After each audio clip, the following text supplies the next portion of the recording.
हम्म, तो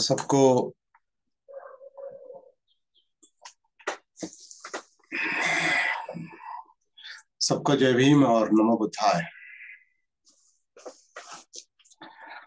आज के इस लाइव सेशन में हम बाबा साहब के द बुद्ध एंड हिज धम्मा, जिसका हिंदी में अनुवाद बुद्ध और उनका धम्मा, इस ग्रंथ के आधार से, हिंदी ग्रंथ के आधार से, जिसका अनुवाद भजन तारन कौशल्यायन जी ने कहा है, उनके अनुवाद का और बाबा साहब के मूल लेखन का, बुद्ध एंड धम्म का रेफरेंस लेकर हम कुछ बातों का एक एक करके अध्ययन करेंगे, उस पर चिंतन करेंगे और कुछ बातें ऐसी भी है जो थोड़ा सुधार करना जरूरी है। और ये केवल मेरा मानना नहीं है, कई सारे लोगों का मानना है कि अनुवाद में जो कुछ त्रुटियां रही है, कमियां रही हैं, उस पर भी अभी विचार करने का समय है। क्योंकि जब से अनुवाद हुए हैं तब से वो वैसे ही चलते आ रहे हैं। और हमने भी पहले जब इस पर कुछ अभ्यास लिए थे, कोर्सेस लिए थे, तो हमने भी इस पर ज्यादा विचार नहीं किया था। जैसा है वैसा ही चलने दिया। लेकिन अभी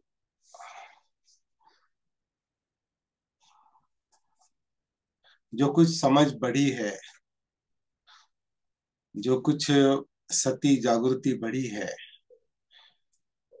उसके आधार से अभी कुछ सवाल, प्रश्न मन में निर्माण होते हैं।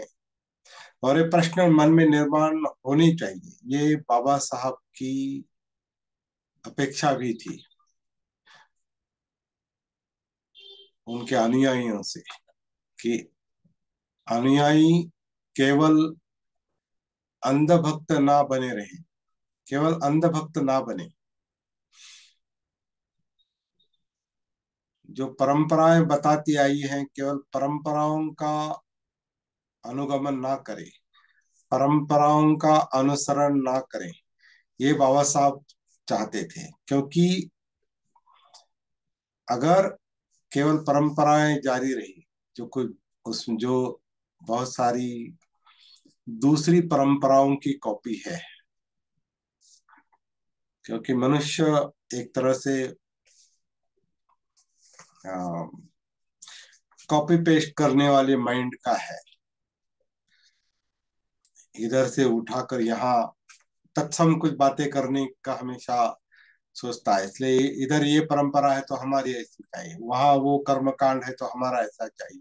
वही करता है, केवल एक तरह से रिप्लेसमेंट करता है। जैसे कि हम कहेंगे कि कोई ईश्वर भगवान की मूर्ति हटाता है और बुद्ध की मूर्ति वहां रखता है और वही करता है।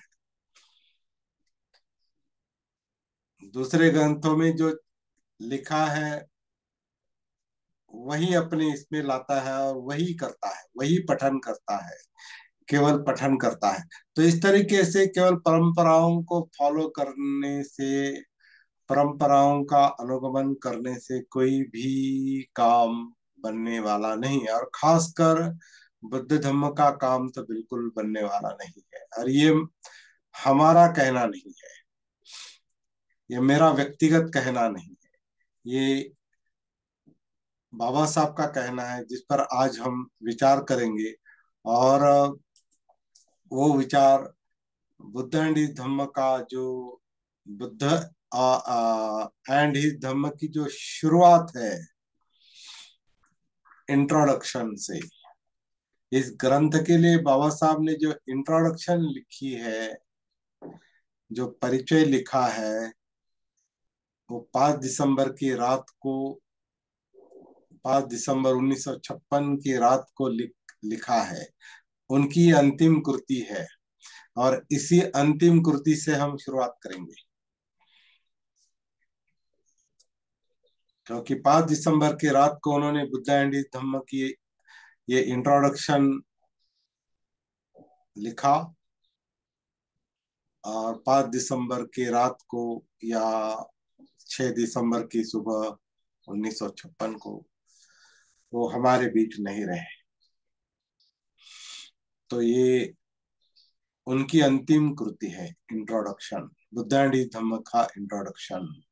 वहीं से हम शुरुआत करेंगे, और फिर जैसे जैसे बनता है, जैसे जैसे समय मिलता है, जो जो साहित्य सामने आता है, उसके आधार से हम अ, कुछ चिंतन करेंगे, और अगर मौका मिलता है तो इसे ओपन डिस्कशन भी रखेंगे। तो आज से मैं यहाँ शुरुआत करता हूँ।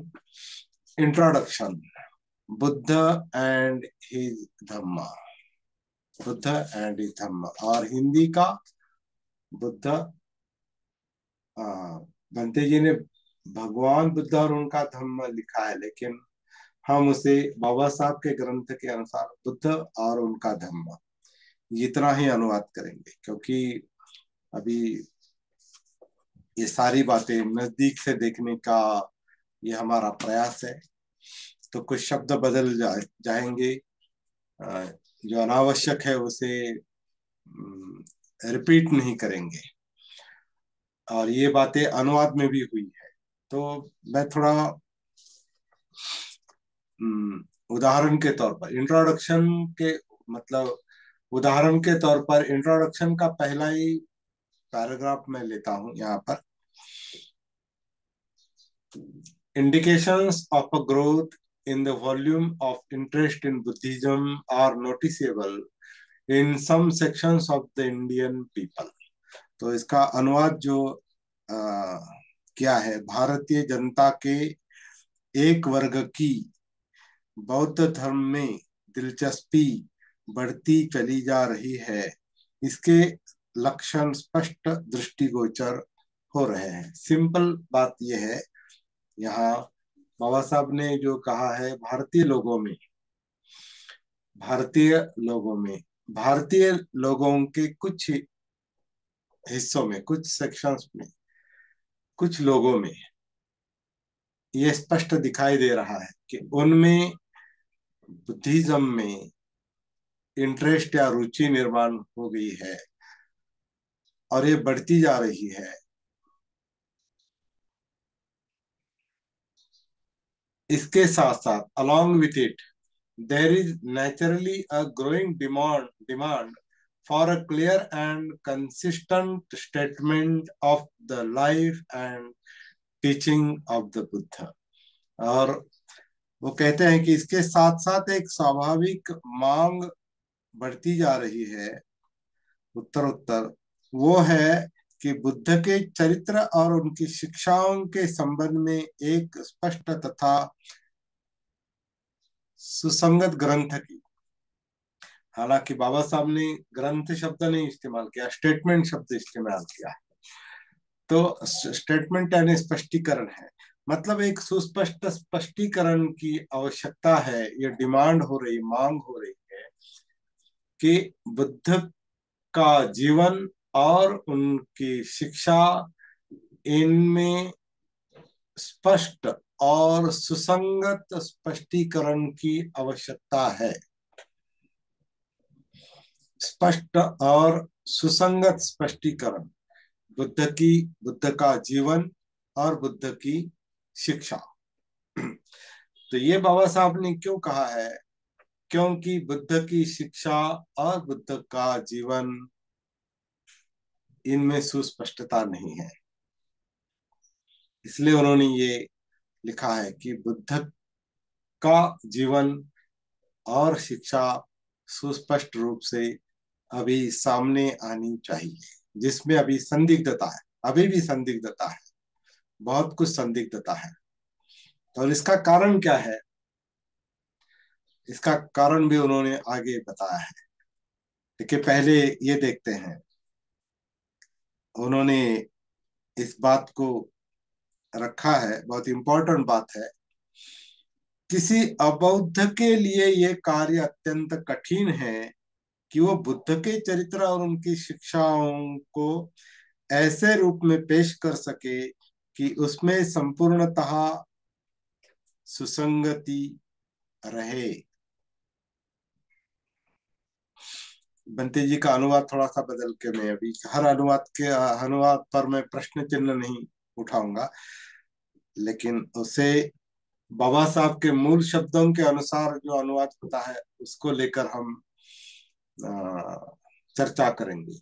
तो बाबा साहब ने जो कहा है कि anyone who is not a Buddhist finds it, finds it extremely difficult to present the life and teaching of the Buddha in a manner which would make it a consistent whole, जिसमें सुसंगति हो। इस तरह से बुद्ध की शिक्षा और जीवनी रखना, ये जो बौद्ध नहीं है उसके लिए बहुत कठिन काम है। इसका मतलब उन्होंने ये कहा है, बताया है कि बुद्ध का जीवन और शिक्षा समझने के लिए बौद्ध होना बहुत आवश्यक है। जो बौद्ध नहीं है वो बुद्ध के जीवन के बारे में, बुद्ध की शिक्षा के बारे में सुस्पष्ट रूप से, सुसंगत रूप से नहीं बता सकता, नहीं लिख सकता। और हम देखते हैं कि जो अंग्रेजी में जो त्रिपिटक साहित्य है, दूसरी भाषाओं में जो त्रिपिटक साहित्य है, और भारत में भी जो कुछ बहुत उसके अनुवाद हुए हैं, कई ऐसे अनुवादक है, कई ऐसे लेखक है जो जो खुद बुद्ध का बौद्ध जीवन नहीं जी रहे हैं या नहीं जी रहे थे, बुद्ध के मार्ग पर वो नहीं थे, लेकिन बुद्ध के बारे में वो लिखते हैं और बताते हैं। तो बाबा साहब ने इस पर प्रश्न चिन्ह निर्माण किया है। जो बौद्ध नहीं है, बुद्ध के मार्ग पर नहीं है, वो बुद्ध का जीवन और शिक्षा समझ नहीं सकता। और इस पर हम, मुझे लगता है थोड़ा अभी चर्चा करना जरूरी है कि क्योंकि कई कई सारे लोग अपने आप को बौद्ध मानते हैं। हालांकि ये बुरी बात नहीं, गलत नहीं है। बौद्ध धर्म की दीक्षा ली है या बौद्ध धर्म के मार्ग पर है या बौद्ध धर्म के साहित्य का अध्ययन करते हैं, इसलिए अपने आप को बौद्ध कहना, मानना, ये बुरी बात नहीं है। लेकिन केवल मानने से बौद्ध होता नहीं। बौद्ध होना अलग बात है, मानना अलग बात है। इसलिए बाबा साहब ने ये प्रश्न निर्माण किया है। तो बौद्ध होना मतलब क्या है? तो बाबा साहब के शिक्षा के अनुसार तो आपको बौद्ध धर्म की दीक्षा लेनी चाहिए। दीक्षा लेना मतलब क्या? केवल कर्म कांड करना नहीं, केवल नमो तस्सा और त्रिशरण पंचशील और भिक्षुओं द्वारा ही लेना हो, ये भी गलत फहमी है कि केवल भिक्षुओं द्वारा ही त्रिशरण पंचशील लेना चाहिए। नहीं, बाबा साहब ने ये बात 14 अक्टूबर 1956 को ही सिद्ध कर दी है, बता दी है अनुयायियों को और बौद्ध परंपराओं को। ये केवल दीक्षा देना, कोई दीक्षा दे सकता है, लेकिन मुझे किससे दीक्षा लेनी है या स्वयं दीक्षा लेनी है, ये मेरा निर्णय होना चाहिए। क्योंकि मैं वो स्वीकार कर रहा हूं, मुझे बौद्ध जीवन अपनाना है, मुझे तो बुद्ध धम्म के जी मार्ग पर चलना है, तो ये मेरा निर्णय है। तो ये मेरा निर्णय है कि मैं किससे दीक्षा लूं, भिक्षु से लूं या दूसरे आचरणशील मनुष्य से लूं या स्वयं दीक्षा लूं।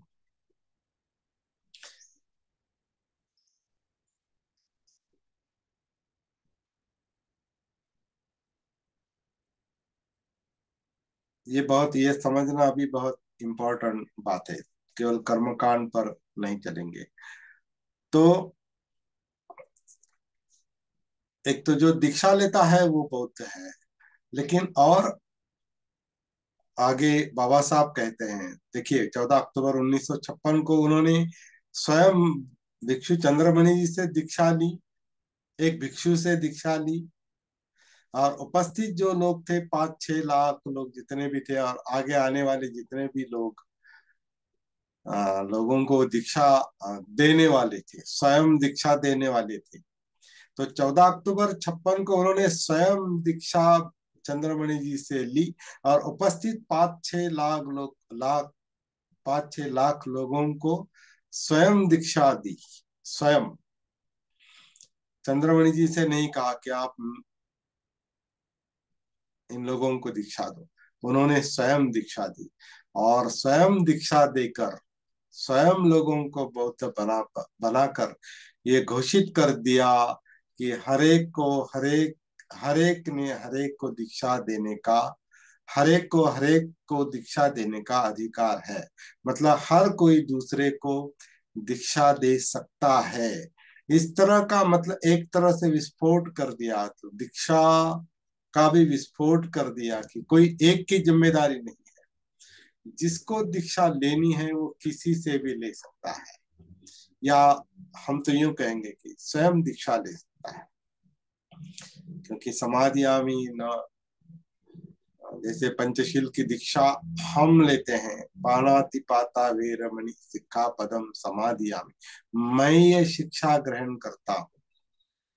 मैं ये शिक्षा मतलब स्वयं दीक्षा है, मैं ये शिक्षा ग्रहण करता हूँ, मैं पाणातिपाता वेरमणि का आचरण करूंगा, या ये शिक्षा को मैं अपनाऊंगा, इसका अनुसरण करूंगा, इस मार्ग पर चलूंगा, मैं चलूंगा। मतलब दीक्षा लेना ये व्यक्तिगत बात है किसी का।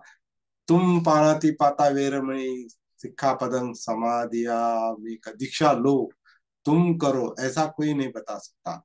मुझे करना है, मुझे पानाति पाता वेरमणि, अदिन्न दाना वेरमणि सिक्खा, या कामे सुमिच्छाचारा वेरमणि, मूसावादा वेरमणि, सुरा मेरे मुझ पमाद ठाना वेरमणि, ये शिक्षा मुझे अपनानी है, मुझे उसका अनुसरण करना है। ये व्यक्तिगत दीक्षा है। तो ये जो करता है वो बौद्ध है। दूसरी एक बात हम कहेंगे जो बुद्ध ने स्वयं की, बुद्ध को हम सम्मा संबुद्ध यानी संपूर्ण जागृत कहते हैं। सम्मा संबुद्ध यानी संपूर्ण जागृत कहते हैं। तो जागृति ये बौद्ध बनने का या बुद्ध स्वयं बुद्ध बनने का निकष है, क्राइटेरिया है। बुद्ध कौन बन सकता है? जो जागृति का अभ्यास करेगा। सम्मा संबुद्ध यानी संपूर्ण जागृत, संपूर्ण जागृत मतलब जो बीज रूप में जागृति है मनुष्य के चित्त में, मन में, जीवन में, जो बीज रूप में जागृति का अंश है, जो अम, क्या कहेंगे, उत्क्रांति के, जीवन की उत्क्रांति के साथ मनुष्य में जागृति का अंश उभर आया है, तभी मनुष्य मनुष्य है। मनुष्य मनुष्य है जागृति के कारण, क्योंकि उसमें उसे समझता है, समझ है, अंडरस्टैंडिंग है, दृष्टि है। मनुष्य एक ऐसा प्राणी है जो अपने आप को, जीवन को, दूसरों को, विश्व को, विश्व की सारी सारे कार्यकरण भाव को, मनुष्य एक ऐसा प्राणी है जो समझ सकता है। और वो समझना मतलब उसकी जागृति है। वो उसे बोध होता है, उस जागृति के कारण उसे बोध मिलता है, बोधि मिलती है, तभी उसे जीवन, जीवन की घटनाएं, विश्व और ये सब कार्य कारण भाव जो है, वो कार्य कारण भाव उसके समझ में आता है, प्रतीत्य समुत्पाद समझ में आता है। वो मनुष्य है और वो जागृत मनुष्य है। तो ये जागृति का जो बीज है, इसे ही डेवलप करते करते बीज रूप जागृति को संपूर्ण जागृति में रूपांतरित करना या डेवलप करना, उसकी भावना करना, ये बुद्ध की शिक्षा का अंतिम उद्देश्य है। तो बौद्ध कौन है? जो इस तरह से अपने जीवन को इस साक्ष्य में, इस मार्ग में अपने आप को रखने का और वो जीवन जीने का, उस मार्ग पर चलने का, समाधिया में अनुसरण करने का प्रयास करता है, वो बुद्ध है, वो बौद्ध है। और मतलब जो स्वयं जागरूक होने का प्रयास करता है, स्वयं सती में आने का प्रयास करता है, बुद्ध जैसे बनने का प्रयास करता है। ये हम नहीं कह रहे, ये बुद्ध ने स्वयं कहा है कि हर एक में बुद्धत्व है, हर एक में बोधि, बीज रूप में बोधि है, उसे विकसित करना पड़ता है। और जो मनुष्य इस तरह का प्रयास करता है, वो बौद्ध है, और वही बुद्ध का जीवन और शिक्षा समझ सकता है। जो बौद्ध मार्ग पर नहीं है, जो जागृति के मार्ग पर नहीं है, सती के मार्ग पर नहीं है, वो बौद्ध नहीं है। सिंपल उसका स्पष्टीकरण है।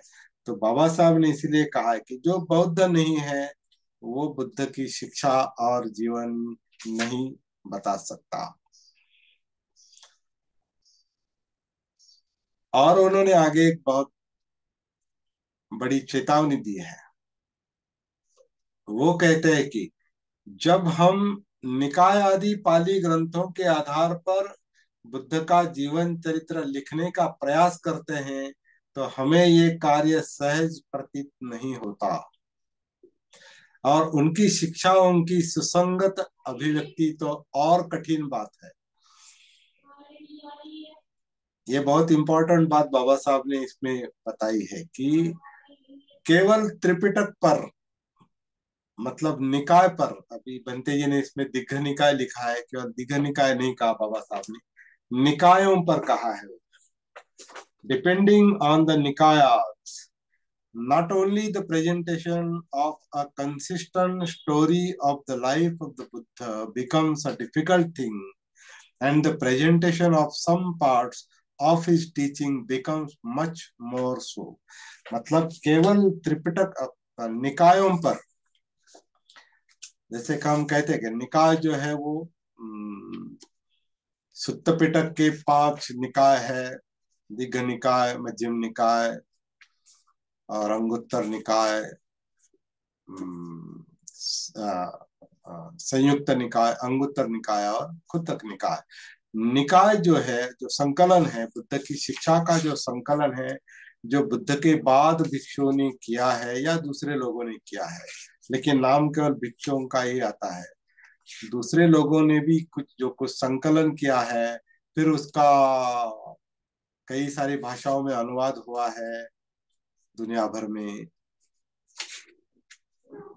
उन निकायों पर, मतलब सुत्त पिटक पर निर्भर रहकर हम बुद्ध की जीवनी और शिक्षा समझ नहीं सकते। उल्टा उससे क्या क्या क्या कह रहे हैं वो, उल्टा उससे एक तरह से एक कंफ्यूजन क्रिएट होता है। क्या होता है, एक तरह का एक एक, एक वो एक जीवन समझना डिफिकल्ट थिंग हो जाता है, कठिन हो जाता है, क्योंकि निकायों में बुद्ध का जीवन इस तरह से लिखा है, शिक्षा इस तरह से लिखी है कि कोई साधारण आदमी उसे पढ़कर या सुनकर एक तरह से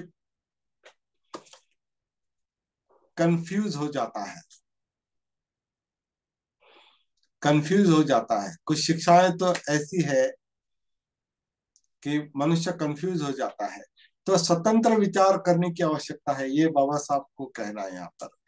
क्यों? कि उसके बगैर हम बुद्ध की शिक्षा को क्लियरली और स्पष्ट रूप से, कंसिस्टेंटली, सुसंगति से हम बुद्ध की शिक्षा को नहीं समझ पाएंगे। इसलिए उस पर फिर से विचार करना जरूरी है, ऐसा वो कह रहे हैं।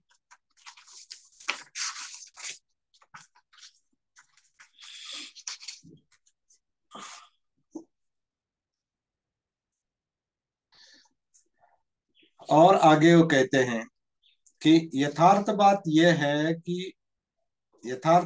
है कि अम, यथार्थ बात है और ऐसा कहने में कुछ भी अतिशयोक्ति नहीं है कि संसार में जितने भी धर्मों के संस्थापक हुए हैं, उनमें बुद्ध की चर्या का लेखा जोखा हमारे सामने कई ऐसी समस्याएं पैदा करता है।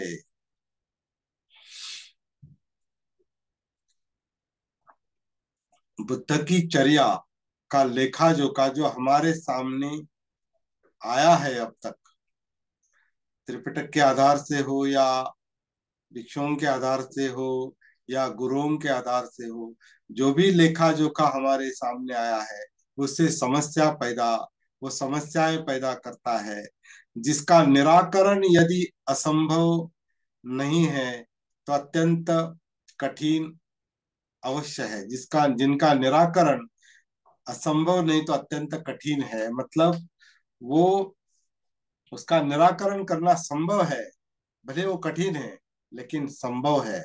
उनका निराकरण होना चाहिए, और वो निराकरण करने के लिए स्वतंत्र रूप से सोचना बहुत आवश्यक है। क्या ये आवश्यक नहीं कि इन समस्याओं का निराकरण किया जाए और बौद्ध धर्म के समझने और समझाने के मार्ग को निष्कंटक किया जाए? क्या अब ये समय नहीं आया है कि बौद्ध जन उन समस्याओं को ले उन पर खुला विचार विमर्श करें और उन पर जितना भी प्रकाश डाला जा सके डालने का प्रयास करें?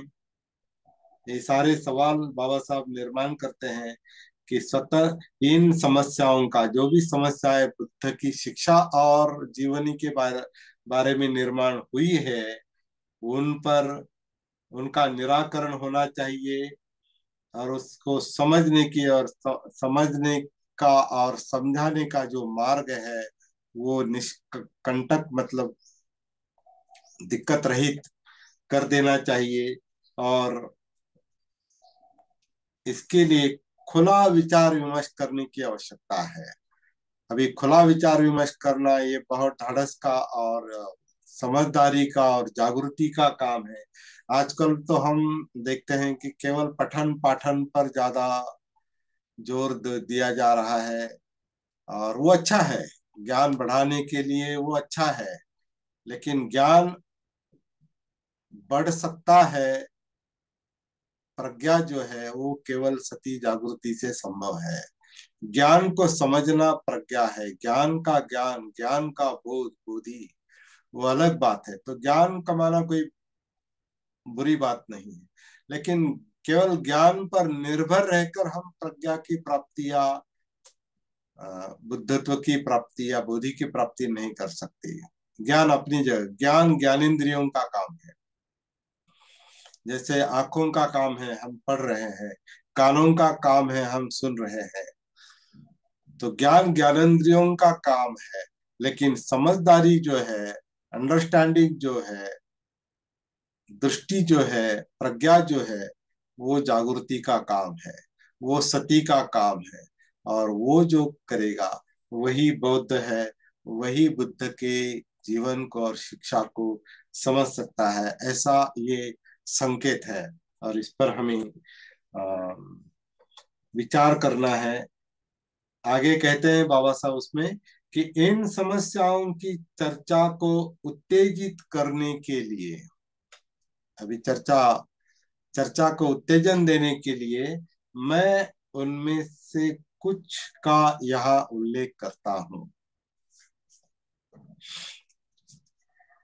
बुद्ध की शिक्षा और जीवन, इसमें जो समस्याएं हैं कुछ का मैं उल्लेख कर रहा हूँ। वो कहते हैं, पहली समस्या, बुद्ध के जीवन की प्रधान घटना प्रव्रज्जा के संबंध में है। बुद्ध ने प्रव्रज्जा क्यों ग्रहण की? परंपरागत उत्तर यह है कि उन्होंने प्रव्रज्जा इसलिए ग्रहण की क्योंकि उन्होंने एक वृद्ध, एक रोगी व्यक्ति, एक मुर्दे की लाश को देखा। स्पष्ट ही ये उत्तर गले के नीचे उतरने वाला नहीं है। समझदार व्यक्ति के गले ये उत्तर उतरने वाला नहीं है। जो सोचता है, विचार करता है, उसके गले ये उत्तर उतरने वाला नहीं है। जिस समय सिद्धार्थ गौतम ने प्रव्रज्जा ग्रहण की, प्रव्रज्जा ली, उस समय उनकी आयु 29 साल की थी। यदि सिद्धार्थ ने इन्हीं 3 दृश्यों को देखकर प्रव्रज्जा ग्रहण की, तो ये कैसे हो सकता है कि 29 की आयु तक सिद्धार्थ ने कभी किसी बूढ़े, रोगी और मृत व्यक्ति को नहीं देखा हो? ये जीवन की घटनाएं ऐसी है जो रोज सैकड़ों हजारों घटती है, और सिद्धार्थ ने 29 वर्ष की आयु होने के पहले इन्हें देखा ही नहीं। ऐसे कैसे हो सकता है? इस परंपरागत मान्यता को स्वीकार करना असंभव है कि 29 वर्ष की आयु होने तक सिद्धार्थ ने एक बूढ़े, रोगी और मृत व्यक्ति को देखा ही नहीं था, और 29 वर्ष की आयु होने पर ही उन्होंने प्रथम बार देखा था। ये व्याख्या तर्क की कसौटी पर कसने पर खरी उतरती प्रतीत नहीं होती। तब प्रश्न पैदा होता है कि ये व्याख्या ठीक नहीं, तो फिर इस प्रश्न का यथार्थ उत्तर क्या है? और इस यथार्थ उत्तर पर बाबा साहब ने इस ग्रंथ में आगे चर्चा की है, और बहुत ही इंटरेस्टिंग उत्तर है उसका, और उससे हम भी बहुत प्रभावित हो गए, और उससे पूरा बुद्ध के जीवनी का, चरित्र का एक नया रास्ता ही खुल जाता है, और ये आवश्यक है। अभी जीवन की ये घटनाएं बुद्ध ने नकारी है ऐसा इसका मतलब नहीं, ये संकेत है। लेकिन ये जो दृश्य रूप में या स्टोरी के रूप में बूढ़ा, रोगी, वृद्ध मनुष्य और प्रेत, लाश, इस तरह का कुछ देखा और इसलिए वो दृश्य देखे इसलिए गृह त्याग किया, ये असंभव है। वो समझदारी है कि जीवन के ये चरण है। लेकिन वास्तव में ऐसा क्या हुआ कि उन्होंने गृह त्याग किया? मुझे तो लगता है, मैं तो ये कहता हूं अभी अपने वर्कशॉप में, कि बुद्ध ने गृह त्याग किया ही नहीं, गृह त्याग हो गया था। कैसे? बाबा साहब के ही बाबा साहब ने अपने ग्रंथ में जो घटना लिखी है उसका विश्लेषण हम आगे करने वाले हैं, लेकिन अभी चलते चलते इस बात को हम बता देते हैं कि शाक्य शाक्य और कोलीय, इन दो शाक्यों के और कोलियों के राज्य के बीच में जो रोहिणी नदी थी, उस रोहिणी नदी के पानी के बंटवारे को, मतलब कौन कब पानी, कितना पानी लेगा, कब लेगा, उस पानी के प्रश्न पर दोनों राज्यों में, शाक्य और कोलियों में, और शाक्य कोलीय कौन? शाक्य जो सिद्धार्थ गौतम के पिता का कुल है, शाक्य वो जमात है शाक्य, और कोलीय माँ के तरफ के लोग, मतलब माँ के तरफ के लोग और पिता के तरफ के लोग, इनके बीच में वो युद्ध होने वाला था। और उस युद्ध को सिद्धार्थ गौतम ने नकार दिया है। और उसकी बहुत ही सविस्तर घटना डिटेल में बाबा साहब ने बताई। वो जब वो चैप्टर आएगा उस पर हम चर्चा करेंगे। हमें अभी इस समय इंट्रोडक्शन के तौर पर, इस परिचय के तौर पर एक बात हमें स्पष्ट रूप में समझ लेना जरूरी है कि युद्ध को विरोध किया, इसलिए सिद्धार्थ गौतम का देश निकाला हो गया। युद्ध के विरोध के वो सजा थी, वो पनिशमेंट थी, क्योंकि उनको दो तीन ऑप्शन दिए थे, दो तीन उनको विकल्प दिए थे। एक तो आप ये राज्य छोड़ के चले जाओ, अगर रहोगे राज्य में तो आपके परिवार पर पाबंदी रहे, मतलब आपको अलग रखा जाएगा। जैसे मराठी में बहुत अच्छा शब्द है उसको, वाळीत टाकणे। वाळीत मतलब जैसे तथाकथित हिंदुस्तान में अस्पृश्य लोग गांव के बाहर है, अस्पृश्य है, तो उनको गांव से बाहर रखा गया है। उनको छूना नहीं है, उनकी छाव नहीं पड़ने देनी है, उनको कोई उपलब्धि ना हो इसकी व्यवस्था कर देनी है। आ, उनका खाना पीना पहनना रहना सभी पर एक तरह की रिस्ट्रिक्शंस, एक तरह का नियंत्रण इस व्यवस्था ने रखा है। तो इसी तरह का सिद्धार्थ गौतम का देश निकाला जो है, ये देश निकाला होने के पहले उन पर जो पाबंदी लगाने का वो शाक्य संघ सोचता है कि एक तो युद्ध में सम्मिलित हो जाओ, अगर राज्य में रहोगे, युद्ध का विरोध करके अगर आप इस राज्य में रहोगे तो यहाँ आपको, जैसे आज की भाषा में या हमारी भाषा, अस्पृश्य रहकर आपको रहना पड़ेगा। आप पर सारी तरह की पाबंदियां रहेगी, सारे बंधन आप पर रहेगी। मंजूर है तो रहो, नहीं तो यहाँ से निकल पड़ो। तो शुद्धोधन और अपनी माता मौसी जो है महाप्रजापति और यशोधरा और राहुल को लेकर वो उनका बाहर जाना तो संभव नहीं था। तो उन्होंने स्वयं बाहर निकलने की, देश स्वयं देश निकाले की जो सजा है वो बुद्ध ने, सिद्धार्थ गौतम ने स्वयं स्वीकार की है और गृह त्याग किया है।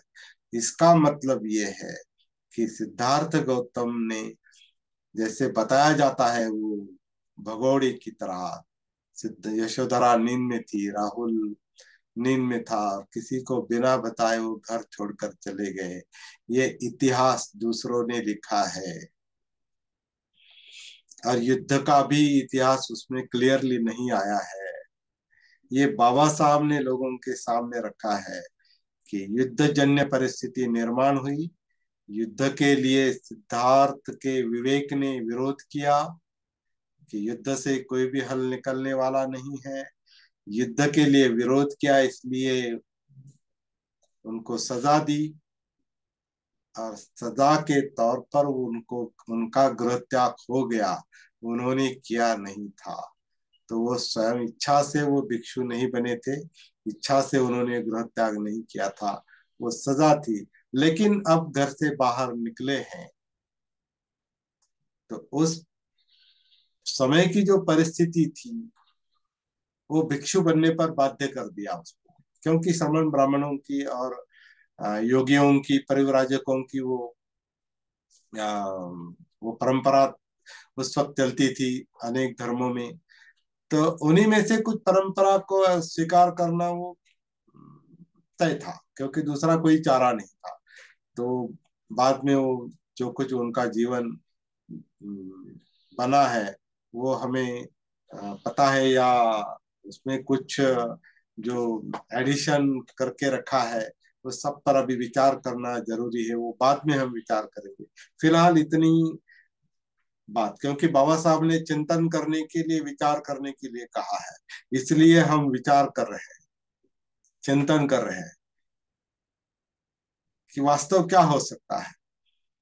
और उन्होंने जो पहला मुद्दा चर्चा के लिए यहाँ रखा है, हम उस पर चर्चा कर रहे हैं कि बुद्ध का जो गृह त्याग है वो चार दृश्यों के कारण नहीं, सिद्धार्थ गौतम का गृह त्याग चार दृश्यों के कारण नहीं, वो जो युद्धजन्य परिस्थिति थी, युद्ध की परिस्थिति थी, उसको सिद्धार्थ गौतम के विवेक ने जो विरोध किया है, उनको सजा दी गई थी शाक्यों द्वारा, शाक्य संघ द्वारा। सजा के कारण उनका राज्य त्याग हो गया, और राज्य त्याग हो गया इसलिए गृह त्याग हो गया। और बाद में उन्होंने जो कुछ अनुसंधान किया, वो जीवन की जो समस्याएं थी, दुख की समस्याएं, कारण क्या है, निवारण, ये बात का अनुसंधान है उनका। हालांकि उनकी जो प्रवृत्ति थी वो अनुसंधान की थी, ये भी समझ लेना बहुत जरूरी है। तो इस पर भी हम आगे चल के विचार करने वाले हैं जब वो चैप्टर आएगा। तो आज के चर्चा में हम इतना ही समझ लेंगे।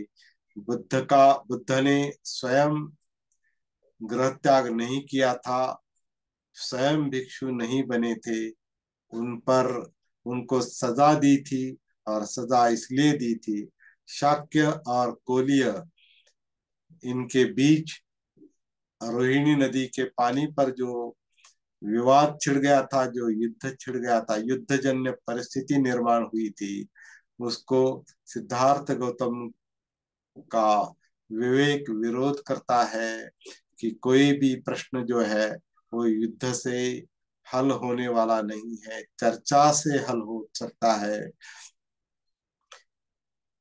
ये कदम उठाने के कारण शाक्यों ने उनको देश निकाले की सजा दी थी, इसलिए उनका आगे का जो रास्ता है वो जो बना, उस पर हम बाद में चर्चा करेंगे। तो बाबा साहब का इंट्रोडक्शन में जो ये पहला मुद्दा है, इस पहले मुद्दे पर चर्चा करना अ, आज हमारा काम था। कल हम दूसरे मुद्दे को लेकर थोड़ी चर्चा करेंगे, और इस तरह से धीरे धीरे सिद्धार्थ गौतम बुद्ध के चरित्र और शिक्षा, इनमें बाबा साहब के इस बुद्ध एंड धम्म के ग्रंथ के आधार से शिक्षा और चरित्र और शिक्षा, इसके प्रवाह में उतरने की हम कोशिश करेंगे, और खुले मन से चर्चा करेंगे। इसके लिए एक तरह की एक तरह का आत्मभान, एक जागृति चाहिए और ढाढ़स चाहिए।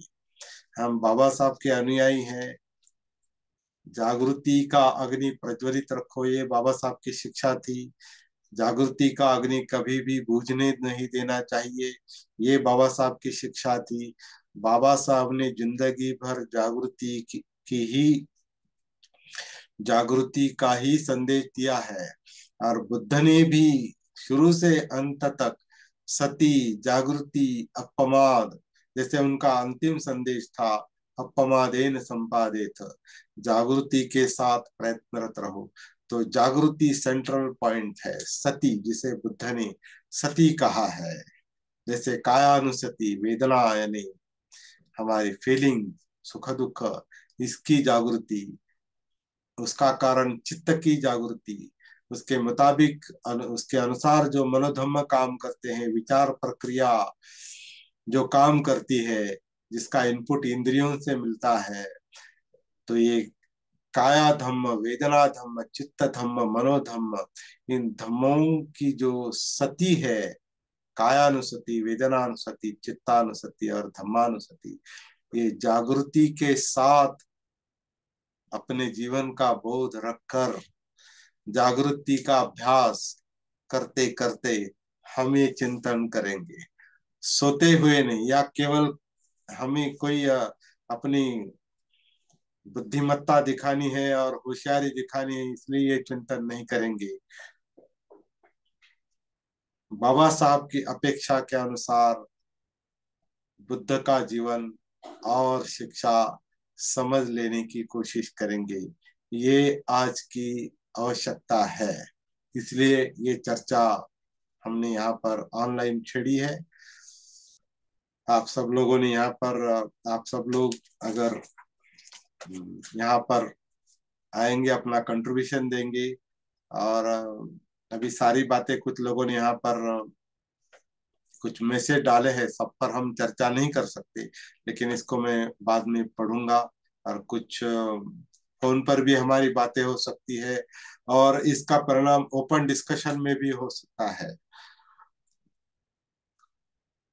हम अगर सती जागृति की कार्यशाला और बुद्ध और उनका धम्म का ओपन डिस्कशन, इस पर हम अगर फोकस करेंगे, तो मुझे यकीन है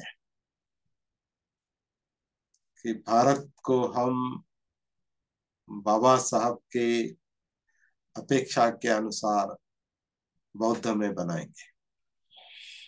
धम्म यहाँ फिर से प्रस्थापित होगा, इस तरह से जागृति के आधार से, बौद्ध बनकर और खुले दिल से चर्चा करके। जय भीम, नमो बुद्धाय।